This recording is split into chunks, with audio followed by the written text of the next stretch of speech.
whatever you wind up doing is exactly what you should be doing. And I have not behaved one single day of my life. Not one day of my life have I behaved, and I am fine. I need your help. I can't tell you what it is. You can never ask me about it later, and we're gonna hurt some people. Whose car are we gonna take?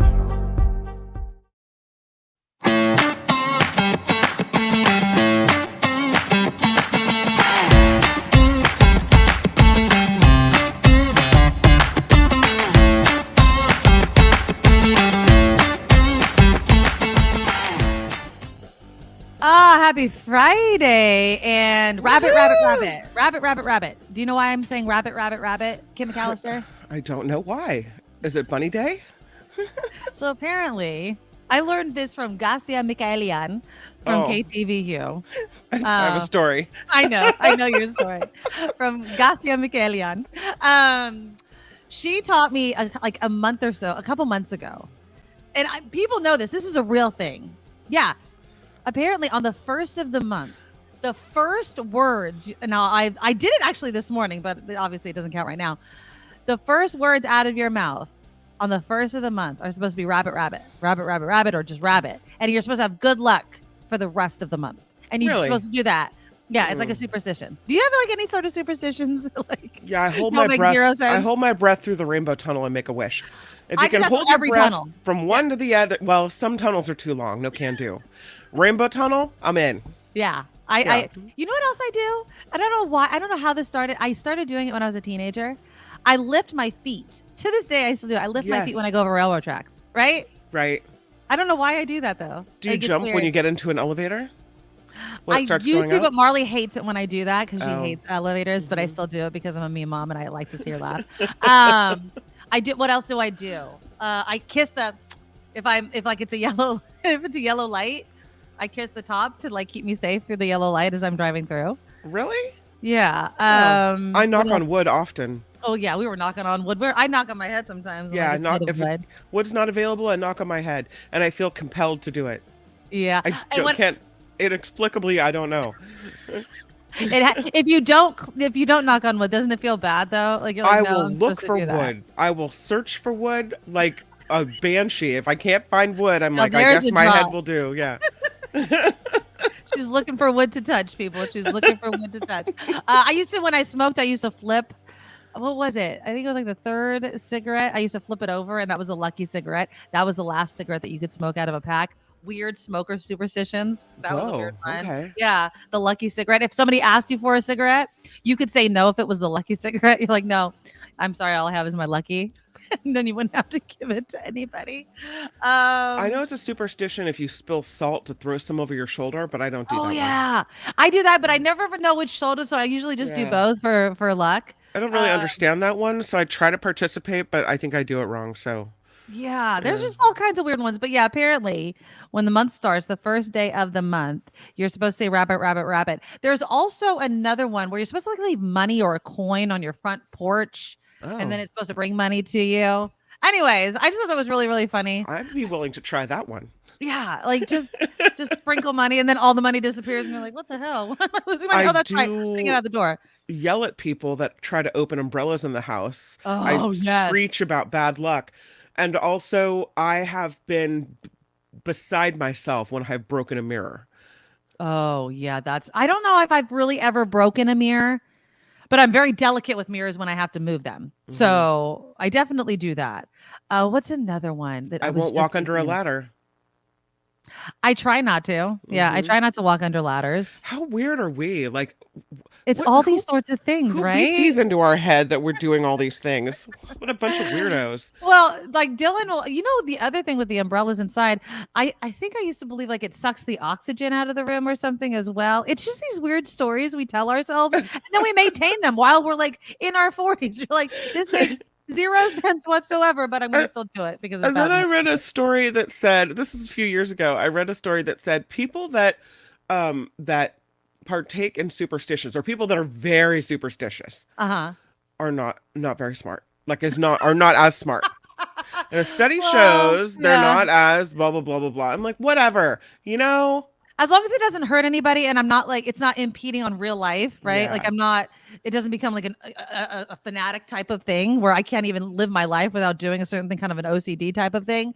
I'm fine with it. Like my life is not impacted by lifting my feet when I go over railroad tracks and not opening umbrellas inside the house, right? So that's okay with me. That's absolutely okay. But anyways, rabbit to everybody. Hopefully now Sandy says no. Sandy says it's white rabbit, white rabbit, white rabbit. A British tradition to say it on the first of the month. I always forget. White rabbit, white rabbit, white rabbit, white rabbit. Oh, I've seen both. I mean, I've seen rabbit or white rabbit. I Googled because Garcia Michaelian was teaching me about it. So there you go. Do you want to tell your Garcia Michaelian story?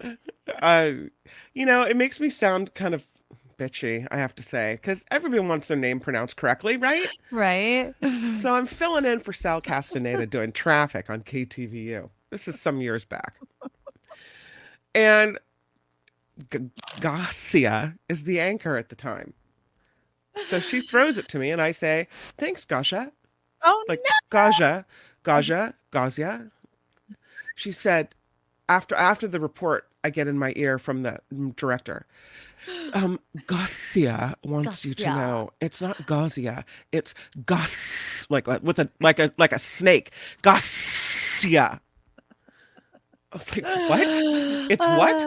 It's Garcia. You have to really pronounce that S. Garcia.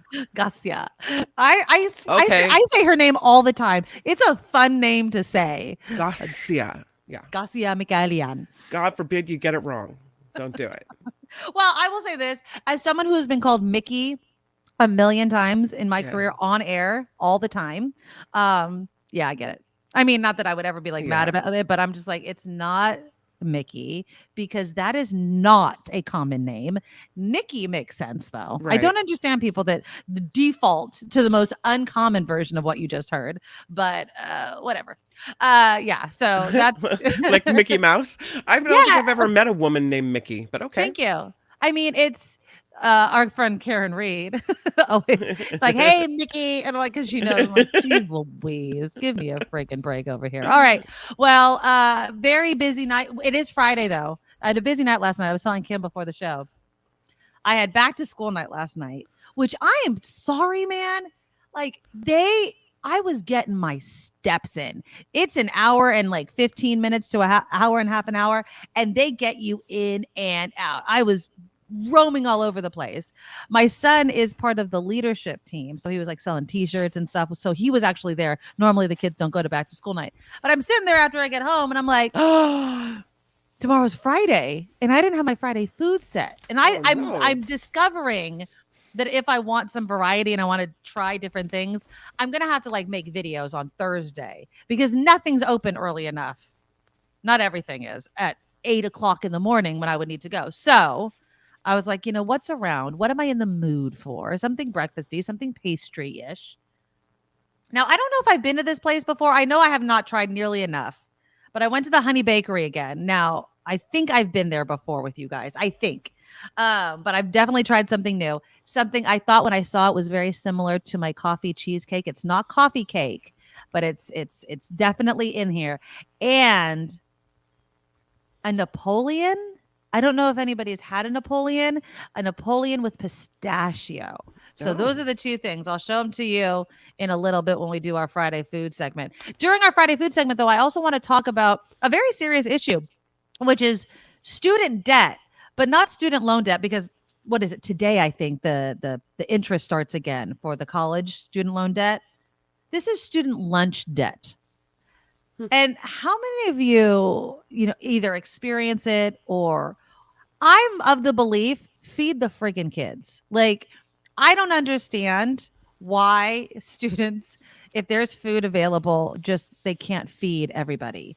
My kids' school since COVID has been giving free lunch to kids. Doesn't matter what your socioeconomic. You can make buku bucks or you can be on the lower end of the spectrum, and you get free lunch, and it's good lunch. And I think that's the way it should be. That they'll also give you more than one. And my little eater will like to collect as many as possible and take the things that he wants out of them. Okay. And he also likes the chocolate milk at the Dylan, cafeteria. yeah. I'm like, we have a rule, only chocolate milk once a week, and then sometimes you get the bill and it's like, wait a minute, you've been having chocolate milk a lot more often. When Dylan learned in elementary school that there was a snack and he could go and honestly it was pretty good. It was zucchini bread. And then, but if you wanted to get a snack, you had to take a milk, water, or a fruit, right? And so he would eat it. I swear, every time I'd volunteer on campus, I'd be like, "Where's Dylan?" I was like, "Oh, never mind. It's brunch time. He's in the line to get food," and he was stoked. And then my daughter in high school, she loves the lunch. She actually eats the lunch. She didn't really care for it in middle school, but she loves the lunch in high school. And I just don't think that kids should have to go into debt to just eat. So we'll touch a little bit more on like what they're doing about that. Also today, we'll talk about this after Kim's news update. But today is when in my city of San Jose, they're going to have the first annual, which is not first annual. It's the inaugural Lowrider Day. Okay. So remember, it was outlawed for a very long time. And they just brought it back because they said it was basically racist, right? You could drive down the street. So today from 1 until 5 o'clock. So it's not going to impact too much of the commute or whatever. But from 1 until 5 o'clock in San Jose, hundreds of like these lowrider cars are going to line the streets near San Jose City Hall. And then I guess go cruising for a little bit. I don't know exactly what's going to happen. I'll keep my eye out for it. But yeah, so it's returning. And the reason why I also bring this up is because San Jose's mayor. Now, I'm not saying the two things are connected, but I am saying it's kind of part of this core culture. I think I'm being generous with the word culture, that San Jose's mayor is calling on social media companies to help stop illegal sideshows. Let me know in the comments if you think this is a fair request. I mean, what does Matt Mahan, my mayor, or other city leaders expect social media companies to do? I'll tell you coming up. And I wonder if this could be the answer. We will again touch on food. There's some killer food stories that just were boggling my mind. And then how many of you guys eat TV dinners? So a famous chef has teamed up. Now, I was going to buy him and then I was like, I'm not going there. Well, he's teamed up with Walmart to sell TV dinners. Any of you like TV dinners? If there's a TV dinner or a frozen dinner or something like that you actually like, let me know in the comments. I have yet to find any frozen dinner or lunch or whatever you want to eat it that's actually good. Also coming up in the second part of the show, I'm going to play you this report from ABC7. And the entire time I was watching it, I was like, oh my God, this is why people think the Bay Area is out of their effing mind. And I'm torn on it because on one hand, I do agree with the idea. I really do. Saving lives of people that are addicted to drugs. This is also Pain Awareness Month. Thank you to Lori for bringing that up in the comments earlier. It's Pain Awareness Month. We've talked about chronic pain. We've talked about the opioid crisis and the crackdown and how that's impacted people that have chronic pain. Okay. But when you see what happened in San Francisco's Tenderloin, it's really hard to watch. And it makes me question, is this the right move? Right? Is this the right thing to do? So I'll play that for you in the second part of the show. Taylor Swift is impacting movie releases. And we're going to do this leading up to Tim Sika. I swear to God, the reach and impact of this young woman is insane. We talked about it yesterday, how she has this Eras concert movie premiere. Now movies are moving their release dates simply because of this movie that Taylor Swift is coming out about her concert. So that's all coming up. Let's get some business out of the way, though, my friends. Click the thumbs up button to show your support for the show. It's the easiest and free way to support the show each and every time. The super chat is live. And let me just say, I love you, Harry. Harry had to go back to the office, remember? And he gave us the $5. He's like, yeah, I can get YouTube at work. Woohoo! So your boss doesn't mind that you're watching the show. I love that. Tell your boss we love him or her or whoever it is. So be like Harry. You could donate to the super chat by just looking for the $sign under the live chat box where you guys are all commiserating over the topics and interacting with us. You can send a super comment. And if you do it during the live broadcast, we'll read it live on the show, just like we did with Harry. And then the number one way you can support the show to keep us doing this each and every day is by becoming a monthly Patreon subscriber. Shout out to Vicky and everyone that's been new subscribers to our Patreon. We appreciate you guys so much. TheNikkiMedoroShow.com. TheNikkiMedoroShow.com. And it's a once a month payment. So whatever you can afford for the entire month, just one time a month, you are charged. I consider it like a monthly tip to myself and to Kim for doing the show. And we appreciate you. You become an official Medorable. And we love you. Of course, our PayPal's up as well. TheNikkiMedoroShow@gmail.com is the email. And the merch shop is TheNikkiMedoroShop.com. I forgot to tell you the story, Kim, of when I was coming home from the concert. Hold on. I want to get her. Marianne. Shout out to Marianne. If you're watching, Marianne, let me know in the comments if you're watching. So I'm sitting, and it never ceases to blow my freaking mind. So I'm on the train heading back. I had a couple cocktails in me, just being honest. I'm just standing there. That's why she was belligerent, Marianne.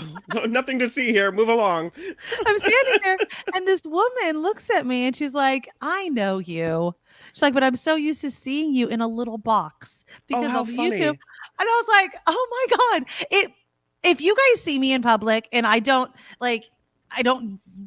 blown away, it's because I'm a radio person. I'm not used to being at all recognized. But it was so sweet. So hello, Marianne.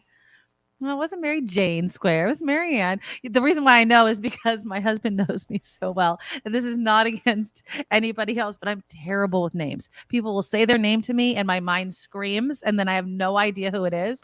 And so James texts me as we're still standing on the train. Her name is Marianne. And I was like, thank you. So I could say bye to her. I was like, bye, Marianne. Thank you. So if you're watching, it was so nice to meet you. And she went to the Taylor Swift, the Beyonce concert as well. And so it was really, really fun to see her. And I wanted to give her a shout out yesterday. Slipped my mind because I was a little hungover. But so it was really, really cool to meet you. And it's always fun to meet people that watch the show. So thank you to each and every one of you. Have you ever been recognized just by your voice alone, not by your appearance?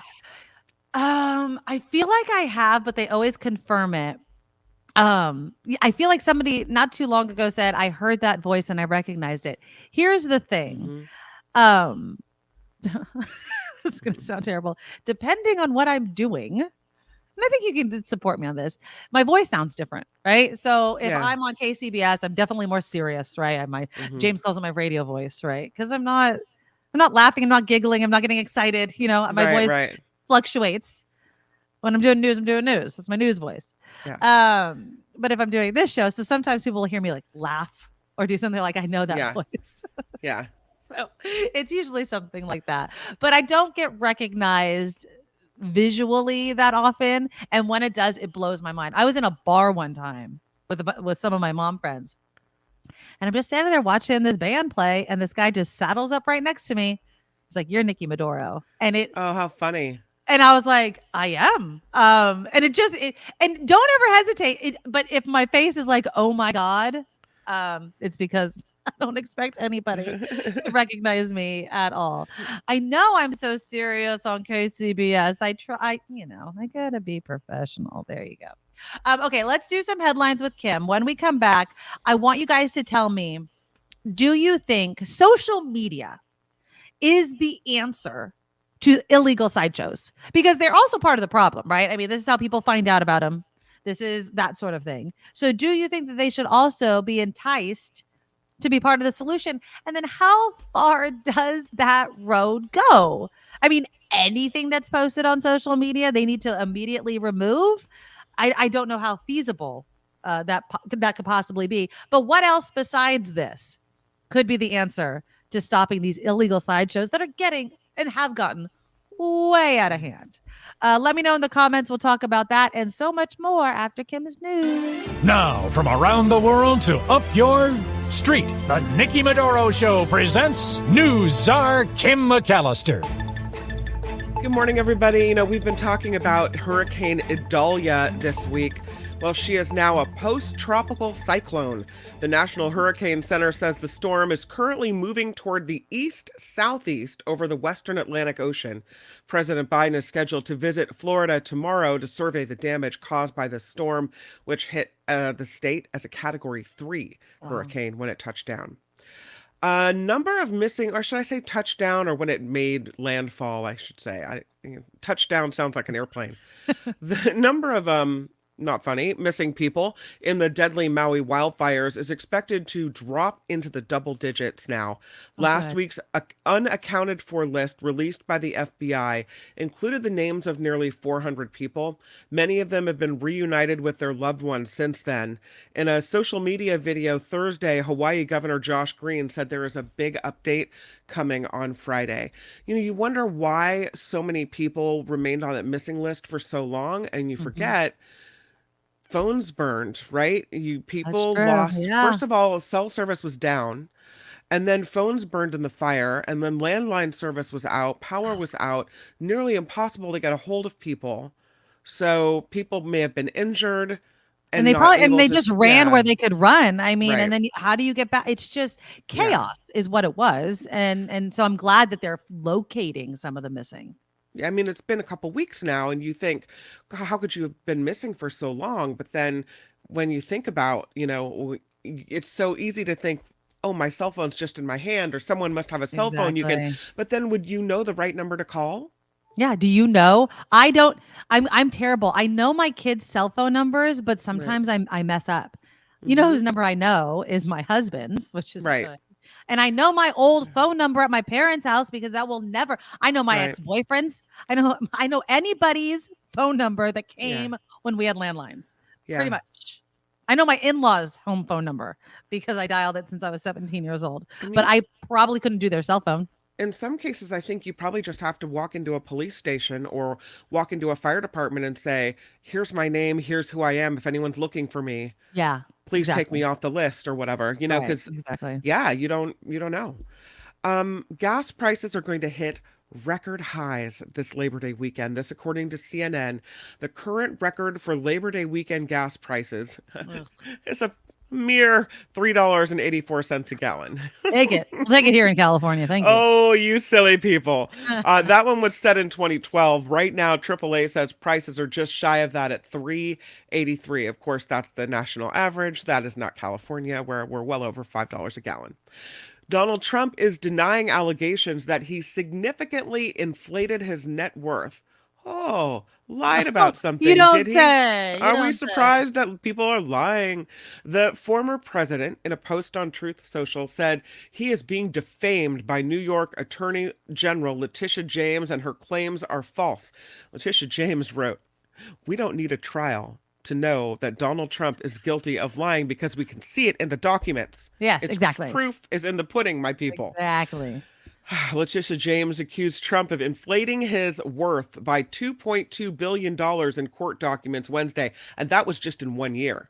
That's billions with a B. Yeah. I don't think I think we throw out millions and billions as if they're anywhere close to each other. That is an insane number to fudge. And I keep thinking, why would he do that? Well, according to Letitia James, I was thinking maybe ego reasons. She said it helped his business, right? The more people think a business is worth, the more they're going to participate with that business and do business with him. And so, yeah, that's why. The FDA will finalize a ban on menthol tobacco products in the next 2 months. The agency is still behind its initial schedule. It first announced it would ban the flavor in April of 2022 with an August 2023 deadline. Now August has come and gone. A spokesperson said the details will be hammered out and finalized in the coming months. So menthol tobacco products are a goner.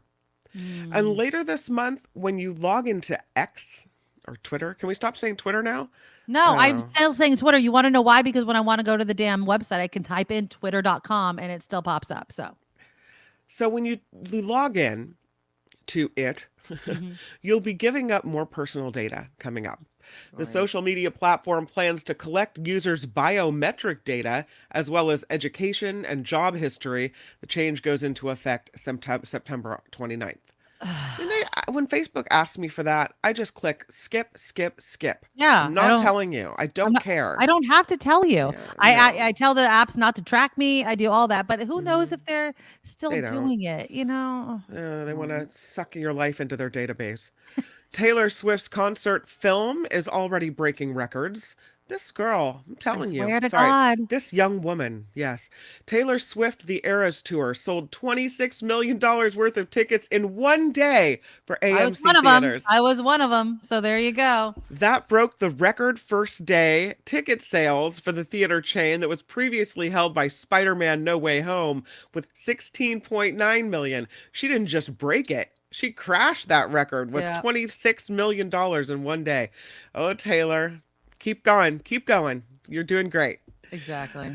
This report is sponsored by you, which means we rely on you. Yes. You can find us at theNikkiMedoroShow.com. That's where the Patreon link is. That's where the PayPal link is. That's where the fun is. TheNikkiMedoroShow.com. I got yelled at by a viewer who said I need to pick a way. Either I need to say TheNikkiMedoroShow.com or the. I shouldn't flip back and forth. And I'm thinking, do you spell it differently? I think it's the same, right? It's the same. It's just pronunciation. It's like a Caribbean and Caribbean, caramel and caramel. Well, sometimes if I want to make an emphasis, I'll say the NikkiMedoroShow.com. I say I think I say the all the time. The is more conversational.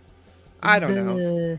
Whatever. You guys got it. It's on the screen. It's on the screen. You can see it right there. I'm Kim McAllister on the Nikki Medoro Show. I love it. All right. Thank you, Kim. All right. So let's talk about sideshows. They're very annoying. The only people that like them are the people that participate in them. I can't imagine anyone saying, it's not like everything else where if you're not into it, oh, look, the kids are having some fun. Let the kids have some fun. No, it impacts traffic. People get hurt. People get shot. People have died. Like this isn't it's I hesitate to say this, but I'm going to say it. It's stupid. It's stupid. It's a stupid event that it ruins your tires. You're not that cool. But it attracts, people that like that sort of thing. I don't like that sort of thing. I don't want to be hemmed up because you want to spin around in donuts. When I was a kid, let me get out my walker. When I was a kid, we would do this crap where there was no traffic.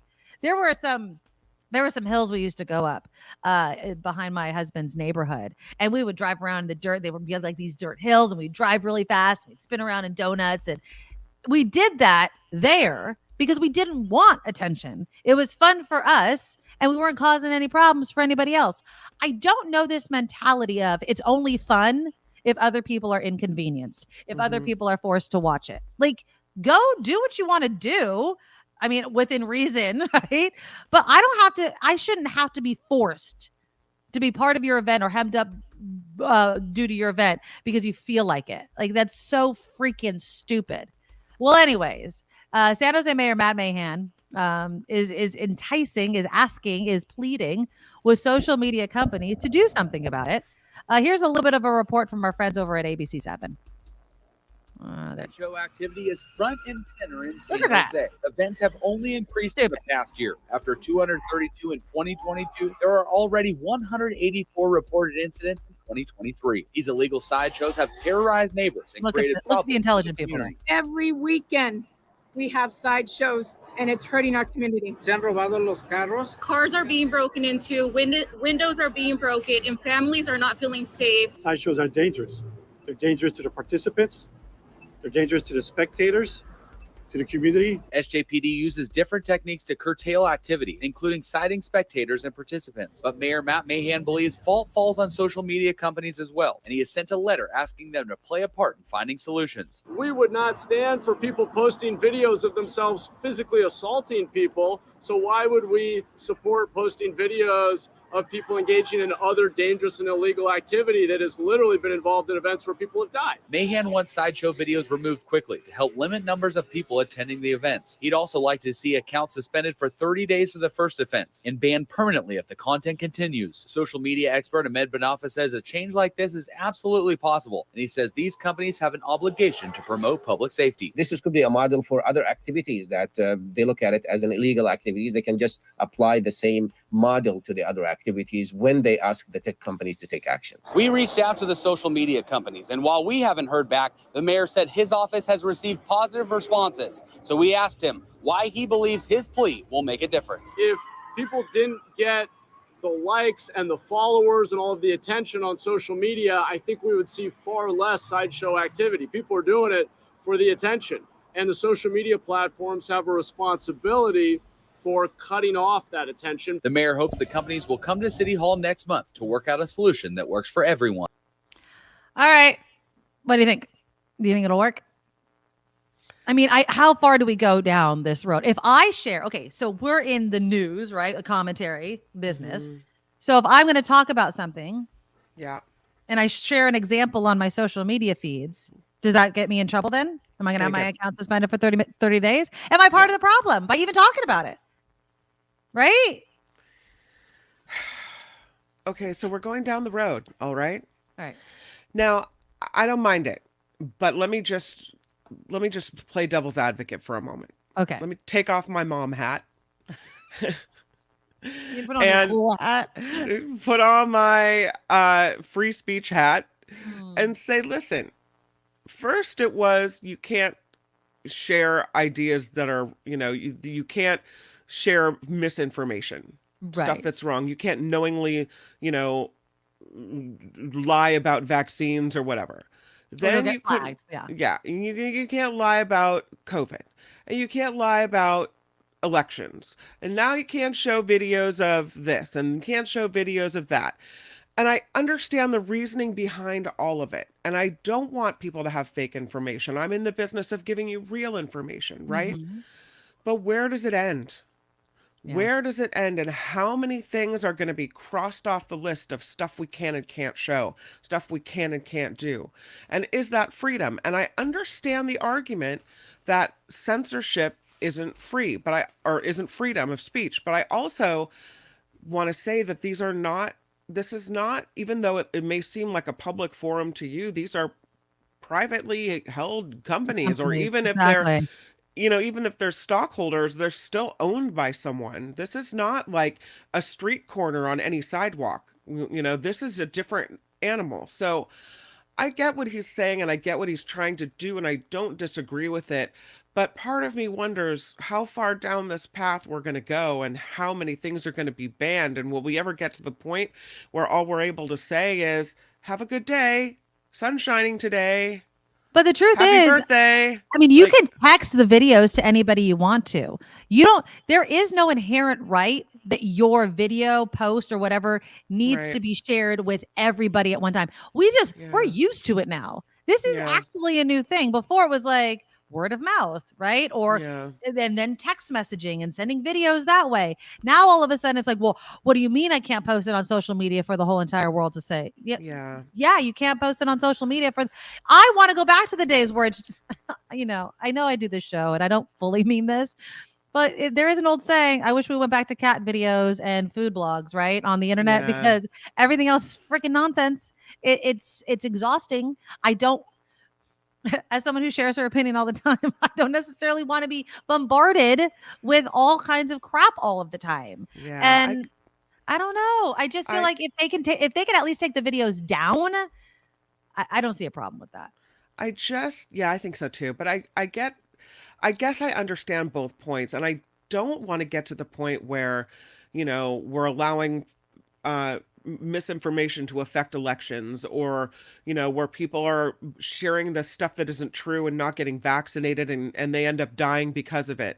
We have a responsibility, the government has a responsibility, because this truly is the function of government, is to keep people safe, right? That's why we have governments. That's why we had a king back in the Dark Ages or whatever, the Middle Ages. That's why Right. people banded together to have a leader and to group together because it was for protection, right? And so, if government, then, if you look back at the history of why government's even formed, if government has a history or has a function to help protect people, that means help protect you from yourself as well, I would argue. And so, then I feel like we really do need to protect society from lies, misinformation, and as Kevin said in the chat a moment ago, you have to protect people from killing themselves and from being in danger. I think that's what he Exactly. said. Is that what he said? He said, yeah. And I think these companies do have a responsibility to not spread this type of thing that they know is causing damage and danger to people. Right. So I mean, what is the service that it's providing to share? I mean, it's similar to kind of the dark web, finding places for people that want to do illegal things to share the information and communicate with each other. Yeah. Sideshows are just doing it blatantly out in the open by posting these videos, letting you know where it's going to be happening. It's just, and then trying to address the need to do something in a legal way, i.e., oh, well, let's have a place where they can race their cars and do donuts. That's, I think David said it earlier, that loses all the appeal for these people. They like the fact that it's illegal. They like the fact that it's bringing the cops and the news cameras and everything like that. It's a mentality. And I think that the punishments need to be harsher. Don't impound their car for 30 days. Your car is gone. Like, we need to start getting way more strict with this stuff. Crush it right in front of their freaking ass. You know what I mean? I wonder what Anonymous says. If his solution, the mayor, is to ask social media companies, then probably he doesn't have the best relationship with San Jose police to develop solutions. The question I would ask is, why wouldn't he use every avenue? Maybe he has a great relationship with the police. Maybe this is just another arm of his strategy. I think you're absolutely right. I bet he goes to law enforcement and police are looking at him saying, look, we try to be there, but they're sharing this. It's drawing all these kinds of people. They have to weigh safety with, arresting people, because when you have you saw the news report, look how many people are out there, right? Look how many people attend these things that are shared on social media and bring them out there. So obviously the police are probably agreeing with the mayor and saying, look, if we can at least reduce the exposure of these events, then maybe when they do happen, we can arrest and impound cars and do all those sorts of things. Spencer Jaffe for $5. Oh, Spencer. Thank you. I know I'm saving up for a new mic. I saw Calvin saying that I sound garbled. I apologize. I think this weekend I'm going to go to Best Buy. You sound pretty good right now. It's just sometimes at the beginning when you open your, it's intermittent. I think this mic is going out though. I do. I think it has to be. I want to blame StreamYard, but I'm going to get a USB mic and see if that fixes everything. If it doesn't, then I'll find something else happen. But yeah, I don't know if it's going to work. I think we have to try all avenues, but I do think the number one thing we have to do, besides working with law enforcement and trying to get the promotion of these events down, the punishment needs to be harsh, right? It's like with parents with kids. If you threaten something and then never follow through, or it doesn't ever happen, then the kid's just going to get away with it. And that's what we're dealing with here. We're dealing with children, teens, and young adults that don't know that they need to stop this BS, right? Lori says, make some significant arrests and they'll stop posting. Maybe. But then again, this whole idea of suspending your account, I don't know if people even care. People are like, I was in Facebook jail for a month. I don't think they really care. I don't think it stops that kind of behavior. And again, they could just get a new email address and just create a whole new account. It's not that difficult. You got to arrest these people. You have to take away their cars. You have to really figure out some coordinated effort to booking people. And you know what? I say this cautiously. The spectator arrests, even though I do think that some innocent people may get caught up in it, I think that also needs to happen, because it's the people that show up. If you're spinning your car in a donut and nobody's there to watch it, does it even freaking matter? So Brian writes, what good does it do to cover and show videos of a sideshow? There's no point except to publicize the stupidity of the sideshow and put a feather in the hats of those who participate. So I will say this, Brian, that I had an idea of what a sideshow was, people spinning around in a dangerous fashion in the middle of an intersection. But I didn't realize the severity of it until I saw video of it. The video Nikki just showed. Like, I think I saw one before where people were hanging out the side of a car. Oh, yeah. And coming way too close. I mean, if gunshots were being fired, like the whole thing was just, what is happening, right? And until you see the video of it, you don't really appreciate the severity of what's happening here. And so for that reason, by now, hopefully everyone that needs to see it has seen it, and I think we can stop showing it. But I think sometimes it really makes the point that, you know, that this is dangerous, that we're not just talking about some kids, you know, goofing off. We're talking about people in real danger here. Exactly. And again, at the very least, it's freaking annoying. I can't imagine having to get someplace. I'd be so pissed. If I had to get someplace, I had to get my kid from school, or, you know, there was an emergency and these a-holes are in front of me spinning donuts, I would be pissed. Yeah. Like, get the hell out of, how dare you? And I know it's not like, you know, a little bit of a Karen here, but how dare you? Your entertainment is end all be all, the most important thing in this world. Freaking A, go find a field somewhere. Go have fun. Again, I know kids are going to do this. I know teens, young adults are going to do this. They want to, you know, whatever, fill in the blank activity that they can't do on the streets. Leave me out of it. Leave everybody else out of it. Just stop already. Calvin says these people have warped minds thinking they're not breaking any laws and don't receive any harsh punishment anyway. Yeah, it's so freaking frustrating. It really is. Yeah, exactly, Louise. You're my kind of guy. They should put the impounded cars in a car crusher while the owner watches their car be turned into a tin can. Yeah, you know what I mean? Yeah, absolutely. Like, just there you go. That's what's punishment. Gonna happen. We're going to take your car away for 3 months. That's not a punishment. No, they'll get it back and they're going to do it all over again. They probably have 2 other cars that they could do it with. I mean, maybe, but it's just like, no, your car is gone now and we're done. We're done. And Luis doesn't do any social media because it's full of idiots. Though they are in the minority, it's a large number because the platforms reach a huge number of people. Yeah. Don't you think this is social media that we're on right now? Oh, absolutely. Well, I mean, I think that when you talk about, you know, posting and, you know, Facebook and Twitter and things like that, it's kind of hard. Oh my gosh, not Kim. Hold on. We got to put Kim back up there. $50, Nikki, for your new microphone. Thanks for brightening my days week after week. Done. That's really sweet. You guys, thank you so much for supporting the show. I hope that it's just the microphone. Kim blames StreamYard all the time. I will blame StreamYard for right now, but this is an old mic. This is like my old KGO mic that our old boss never took back. So mine too, as a matter of fact. What's the brand of yours? What's your brand name? Microphone. That's what I was just gonna look. Let me take it off. You're gonna hear some sounds. All right. Thanks, Lee Hammer, for the microphones. It even says property. It is a Shure Shure SHURE. Well, Shure is a really good brand. I'm surprised it didn't have more longevity there. Mine's an Audio Technica. Yeah, I found I was researching some other microphones. You guys can email me, @nikkimedoroshow@gmail.com if you have some recommendations. I'm thinking Kim's mic is nice. So see how close my face is to the microphone. The reason I do that is because I was echoing before when I was too far away. Yeah. And so that's why I'm doing that. And thank you. I know I'm not stressing too much, but it's an audio show and a visual show. And so I'm going to try to get, I found some mics online. Kim's is a USB and plugs directly into her computer, and she sounds great. And you're not that close to your microphone, and it picks you up really nicely. So well, this microphone is so sensitive that I've noticed sometimes, I'm going to tell you guys this, now you're going to be hearing it every time I do it. Sometimes when I say a word that has SH in it, shh, like going to the movie show, you hear the whistle? Show. Yeah, a little bit. It picks up this whistle, and I've never had a microphone do this before, and it's driving me insane.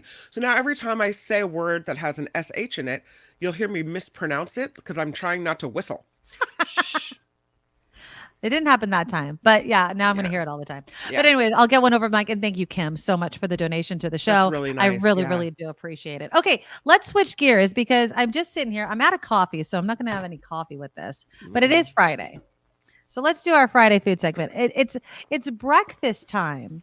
Yeah. I know I'm distracted by the SM58. It is a good microphone, but I feel like it might be going out. I'll keep it. I'm not dumping it. I'm just saying. Okay. So I went to this place called Honey Bakery. I took some pictures before I eat my food. This place is pretty cool. It's not too far from me. This is what it looks like. I don't think I've been there before, but maybe. Okay. I don't think I've done this as a Friday food. There's a little sticker if you want to know. It's on Kirtner Avenue in San Jose. And do they have some desserts? Now, don't ask me the name of everything. When I went in there, they had just opened, so I kind of felt for the guy because he was like trying to set everything up. So I was just kind of looking around. Here's some of the desserts. Hold on, let me hide the comment here. Okay. Here's some of the desserts. They got tiramisu. They have all sorts of cakes. Really pretty. Wow. Yeah, really, really pretty desserts. But this is not what I got. I got this. Okay, so let me open up my box. Okay. So I saw this and I was like, oh, kind of reminds me of my cheese-filled coffee cake. Now it's not anywhere close to it. But it has pistachio. Hold on. I'm going to spill pistachio all over it. So look. So let me take this down. Okay. Ooh. It's dripping all over. So that's like What is it? pistachio. I've never It's like a seen that cake. before. It's like a sponge cake, and it has like a cream cheese type of filling, and then it's dusted with pistachio. What's this called? I don't know. One of them was called a roulette. Okay. Roulettete. So let me give it a shot. Oh. Mm. Looks like a very fancy, thick donut kind of thing. It's not. Okay. It's like a cake, like a sponge cake. Oh. With like this. Hold on. It's so good. I have to go back in for another round. Yeah. It's like, it reminds me a little bit of frosting, but it's not frosting. Huh. But it has that kind of flavor. Like it'd be on the top of a cake. Oh. It doesn't really, I was thinking it was going to be more like a coffee cake type of experience. And it's not. It's not very sweet, but it's more sweet. Yeah. Than kind of that cream cheese filling. It's more like frosting. Oh. So that's pretty good. And then I got something else. Oh. Just keep eating. What else came from Honey Bakery? So this is the Napoleon. I think he said Napoleon, not Neapolitan. That's ice cream. Yeah. It's I big. don't know, Whatever it is, it's massive. It is friggin' huge. Okay. So like, I don't know. I like things that are crumbly. Apparently. It looks like a giant piece of baklava. What is it? It's not. So it's a what did I say? Napoleon. Napoleon. Thank you. I'm messing up. Okay, so I'm gonna cut it open. I have a fork and a knife, so I'm not a complete monster over here. So it's got layers. I'm gonna cut it so you can see the. It's a little okay. So I don't know if it has any sort of filling in it. Oh yeah, it does. Yeah, it's very flaky. Cream on it. I have to look up what that is. Oh, looks like a sandwich. Yeah, but it's like it has creams and layers. And let me take a bite.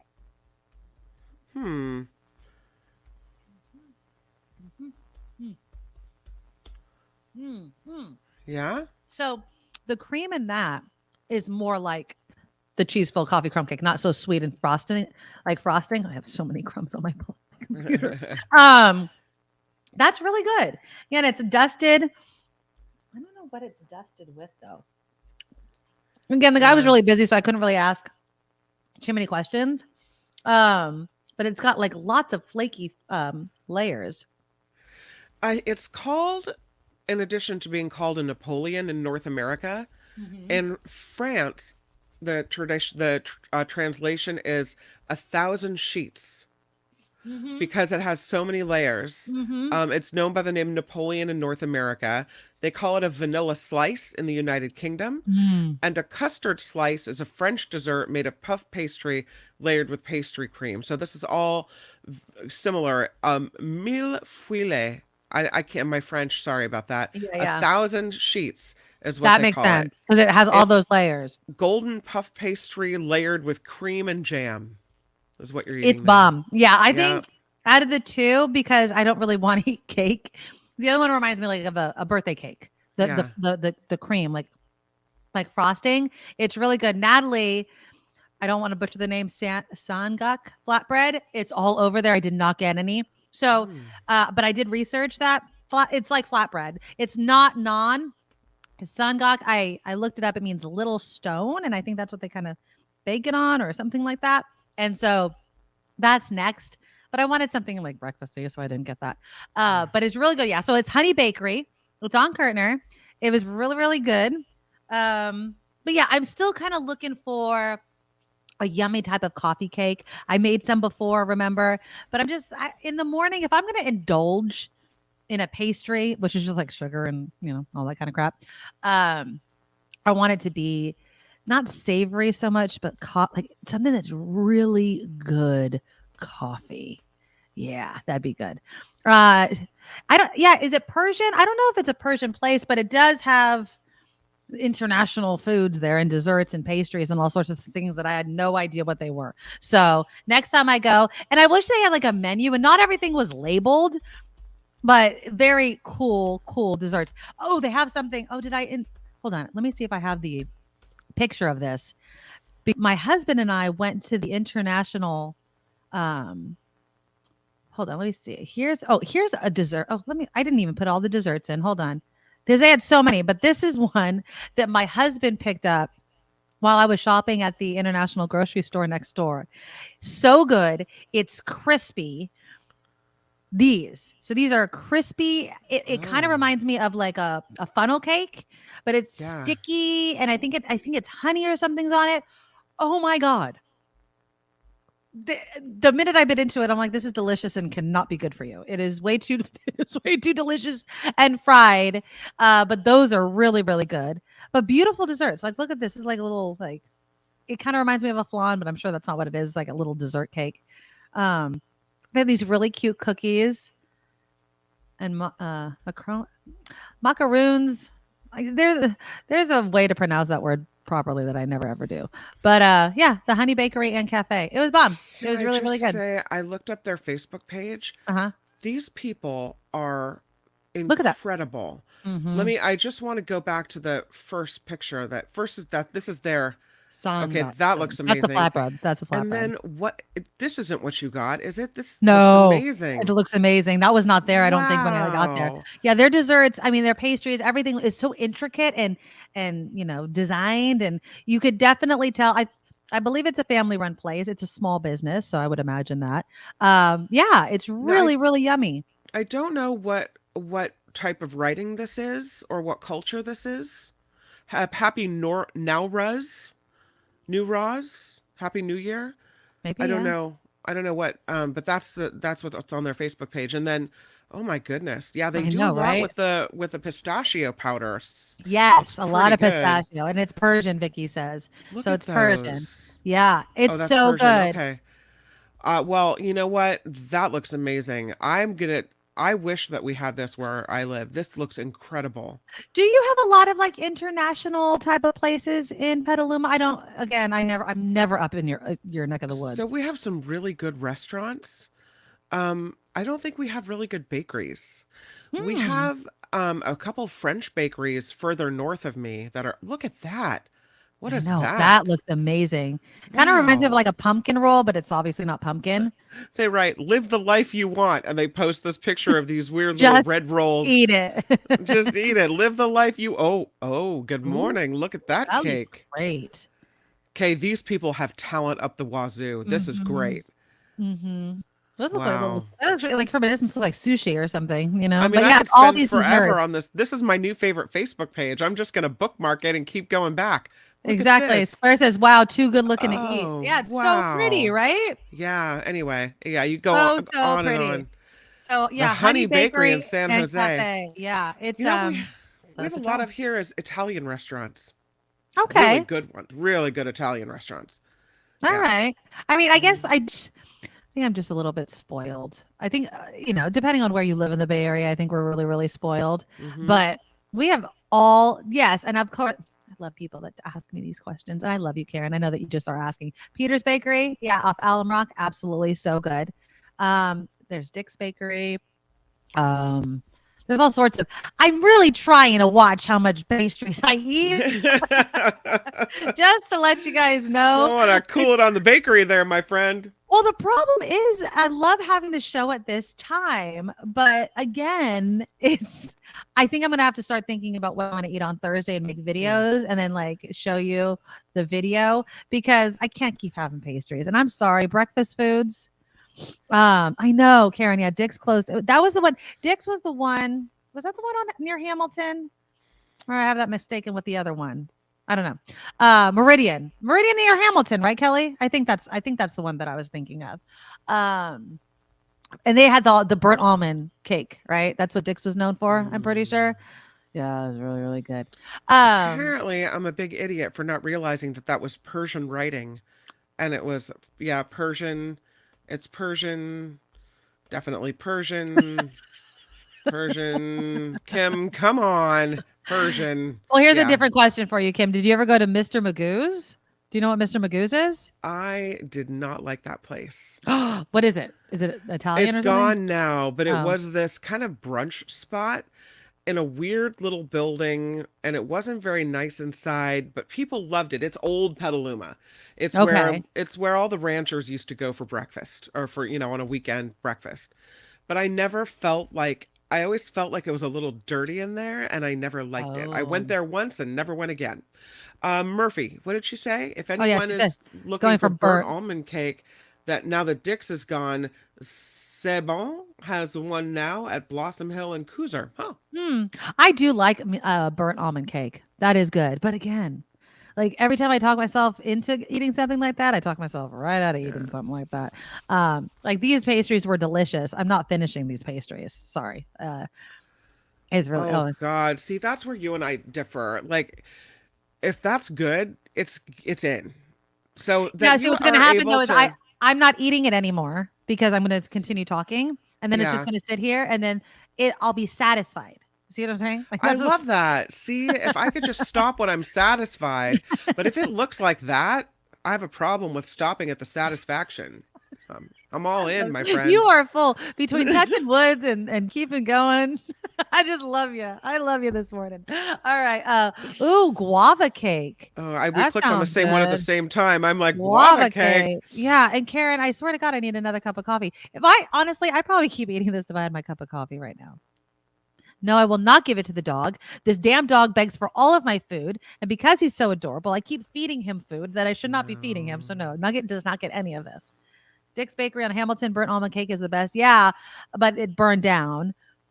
There was a breakfast place over there too. I love how many of you guys live in my neck of the woods. It's so funny. Indulging is dangerous. It's okay once in a while. It's a holiday weekend. Oh, since we're mentioning that it's a holiday weekend, programming note, we will be back on Tuesday.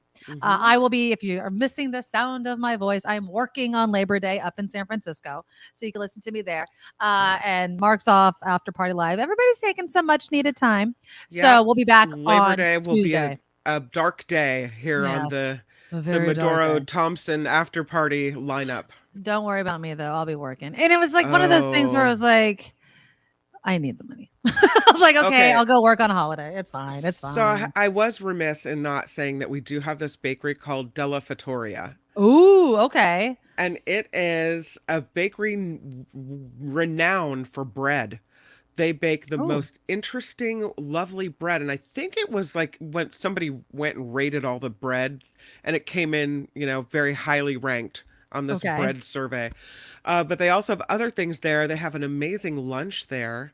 It's a restaurant and a bakery, and it's pretty amazing. Nice. Although I've never seen the kinds of things that I saw on that Honey Bakery Facebook page. Or that you just held up to the camera. It's not that kind of a bakery.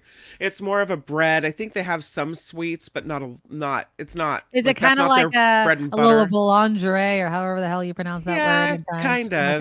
Yeah, it's kind of a mix. Yeah. Yeah. We do need to plan a San Jose Medorables meetup. SJ Lola, we were the ones that were planning on meeting at Mark's. Hot dog, not Mark Thompson. Mark's hot dogs. That would be really funny. We're just like, hi, Mark. How you doing? Party at Mark's. Yeah. We do need a plan. So we need to plan one of these after the show. We'll turn on the radio and listen to and watch Mark and have some lunch somewhere in San Jose. I can go to Lenardi's for what? For burnt almond cake? Are you telling? Yeah. The bakery. Oh, yeah. Whole Foods is a great bakery too. I know, but I like to visit like mom and pop shops. That's the whole point of this Friday food segment. I can go get food anywhere, but Elise Inzerio is a baker, and she wants to bake for us. And I say, yes, Elise, please. Yes. I will never turn down food. We'll give everything a shot. Bake Absolutely. away. I'll just stand Bake there and, away. you Eat just it. put that cookie sheet right next to me and it'll be gone. I love people who are like, do you like there's some people that at KGO that would bring in food that they would bake at KCBS. There's people that bake. They're like, would you like to try this? And there's a part of me is like, you wouldn't be eating a sweet at this time if they didn't shove it in your face, but it's an offer. So I will say yes. You know who's thank you. really good baker and always brought in the coolest things. Sometimes you'd need to put them together. Like she'd bring a whipped cream and peanut butter sauce and Pat Thurston. Yeah. Pat Thurston. Pat Thurston would always also bring in the delicious snacks, even things that she didn't bake. Like she would just bring in so did our maven Karen Reed. She always brought in amazing snacks too. Yeah. The bakery at Mount Madonna is fantabulous. Okay. Yeah, you guys are getting me all hungry. All right. Well, on this food note, can we talk a little bit about now? Do your kids? You were talking about Jacob getting the chocolate milk, right? Yeah. But do they pay? Do they pay, or is it free at your kids' school? So before the pandemic, we used to pay. Okay. Right. And I would get little notes from the online service the school district uses. You owe X number of dollars. Well, you put in it's like the fast track, right? Where you put in a bunch of money and then they use it. And then when it's gone, then they email you for more. Right. Well, I put in enough money that it should have been fine. But, my cute little munchkin can't keep his hands off the chocolate milk. He's like, this is like freebies every day. Yeah, I'm like, exactly. no, we're paying for that. But yeah, no. And then during the pandemic at the beginning, they used to give him these bagged lunches with all kinds of treats he'd never had in there. There were sunflower seeds and some things were not healthy, some things were healthy, but he thought that was so interesting. You never knew what you were going to get in the bag, so he couldn't help himself. And I always felt bad because I thought they're for kids that need them, right? That don't have lunch. I send you with lunch and you're still taking the bag. So yeah, he likes to try the new things at the cafe. Yeah. Dylan likes the zucchini bread, like I said. But now, just like you, after the pandemic, it was all free. But it's not, obviously not everybody lives in California or whatever. So student lunch debt, of course, is the tally of unpaid costs that families owe to school districts when their children receive school meals but don't have the money. Now, each school has its own way of paying for the debt. But this is what gets me. This has kept kids from graduating. It's kept students from getting college transcripts from college applications. Some schools have demanded kids work in the cafeteria. They've barred them from prom until the debt is paid. Ridiculous. Are you kidding me? Where do we live? This is what pisses me off about, people like, oh, this is the best country in the world, blah. What the hell is this nonsense then? Like, I swear we act, and I'm using the collective we act like the kids are the most important things. We want to protect them. Children are our future and all that sort of nonsense, right? But we do all of these things that undermine that belief, right? We don't fully fund our schools. We don't. The calculation of how much each school gets is totally flawed. The number one killer of kids, guns, we can't do anything about because, the Constitution is the end all be all, nothing to do it, even on having the blood of children on our hands. Can't do anything about that. We're taking books out of schools. We're not letting them go to prom if they don't have money for food. Like, it blows my mind that this is the country that we live in sometimes. And it's absolutely ridiculous. And we need to stop with this nonsense. And it's not just the kids. Sometimes families are punished. They'll get fined. The issue of student lunch debt rose during the pandemic, and that prompted the U.S. Department of Agriculture to issue waivers to allow free meals, but that expired in June of 2022. Then there was an extension signed by President Biden that extended it until September of that year. And it worked, but now, of course, not every school wants to pay for it. Only 9 states, that's crazy. Only 9 states have passed legislation to bring back free school meals for everybody. California, obviously, Colorado, Maine, Massachusetts, Michigan, Minnesota, New Mexico, Vermont, and Nevada. It should just be free. We should just feed the kids. We know these things. It's similar to after school programs, right? It's all of these things.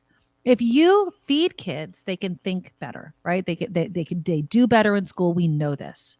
You need to have after school programs. After school programs reduce the chances of kids falling through the cracks, getting into trouble, falling into a life of crime, what have you. We know these things, and then we fight over paying for it. When we get it double, triple, quadruple in return with a reduction in, again, kids getting into trouble and those sorts of things. It's common sense. Can I give a big thank you to Luis? Thank you so much, Luis, for the $20. He's like, your show logo is literally a microphone. You should have the mic of your choice. Here's another contribution to your new mic. Yeah, That's I'm just, nice. I guess now I'm confused now. Now that you guys are donating, I want to choose the right one. I want to get I'm going to try the USB because I have like a little mixer here that has my headphones and then it has the XLR, the cord in it. I don't think that's the problem.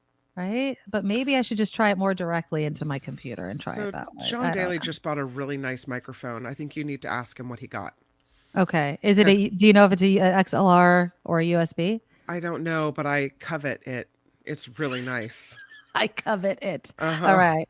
John Daly, if you're listening, I'll text him later. Yeah.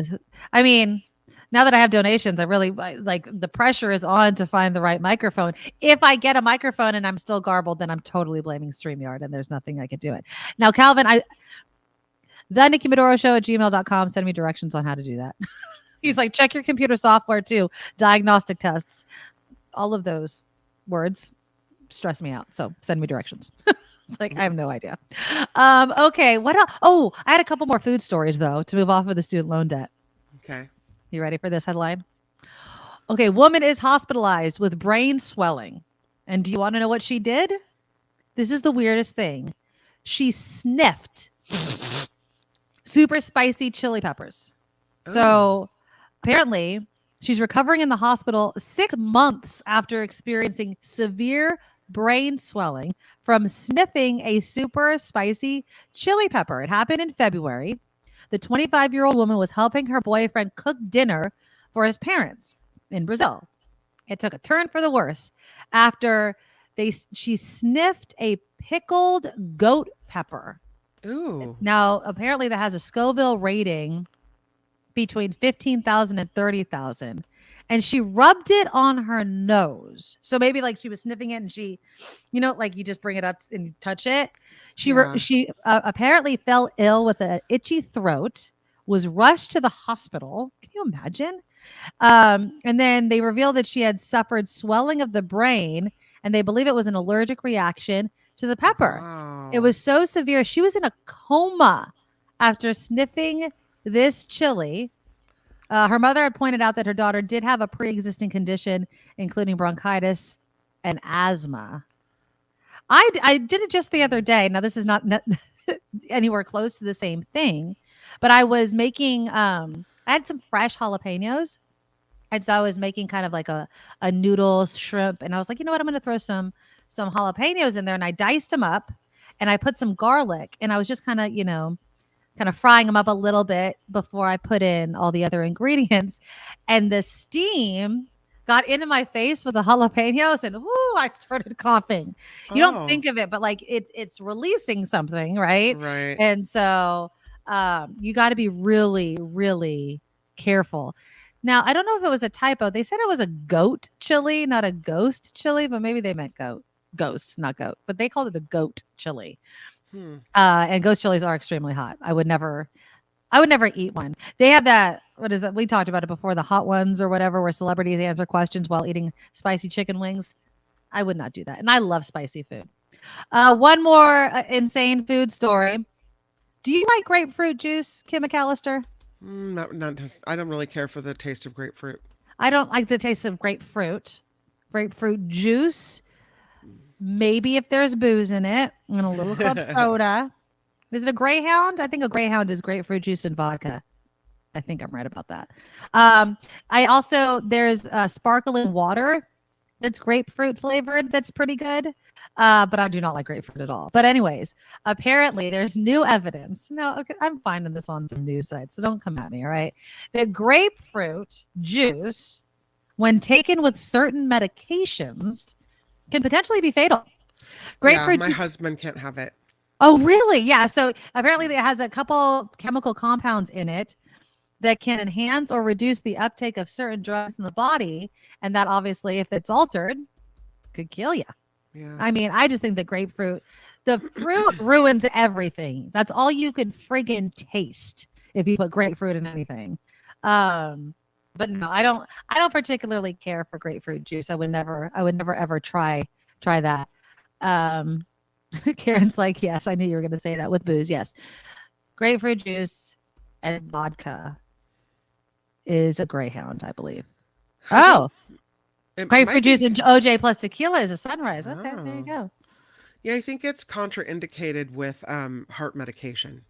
Ooh, but maybe okay. others. So yeah, they told my husband a long time ago, you can't have grapefruit or grapefruit juice or anything grapefruit related. So that's interesting. Yeah. Are you allergic to anything? I have hay fever. That's about the extent of my allergies, but I'm not allergic to any food item. Are you? I'm not allergic to any food item. My son has an allergy to certain pineapples. So his mouth will get all, and that's actually pretty common apparently. Though that happens to me too. Like my tongue gets a little tingly feeling. Well, he'll get itchy. That's the acid internally. in it. Like, yeah. Yeah.